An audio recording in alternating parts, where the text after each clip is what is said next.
میں تمام ان لوگوں کو یہ میسج دے رہا ہوں کہ جو اس وقت فیصلے کر رہے ہیں کہ مہربانی کر کے ایسے فیصلے نہ کریں جو اس ملک کی عوام کی مفاد میں نہیں ہے، جو پاکستان کے مفاد میں نہیں ہے۔ آپ جواب دہ ہیں، ان فیصلوں کا آپ کو جواب دینا پڑے گا،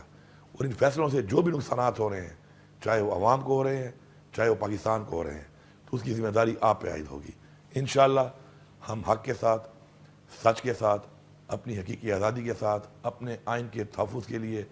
انشاءاللہ ہم کھڑے تھے، ہم کھڑے ہیں، اور انشاءاللہ ہم کھڑے رہیں گے۔ میں آپ سب کو ایک دفعہ پھر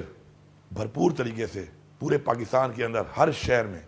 پرامن طریقے سے نکل کے اس احتجاج کے لیے پرزور اپیل کر رہا ہوں، اور مجھے پورا یقین ہے انشاءاللہ کہ آپ نے بھرپور طریقے سے پاکستان اور پوری دنیا کو یہ پیغام دینا ہے کہ آپ ایک زندہ قوم ہیں، آپ آزاد ہیں انشاءاللہ، اور اپنے حق کے لیے آپ کھڑے ہیں۔ آپ کا شکریہ۔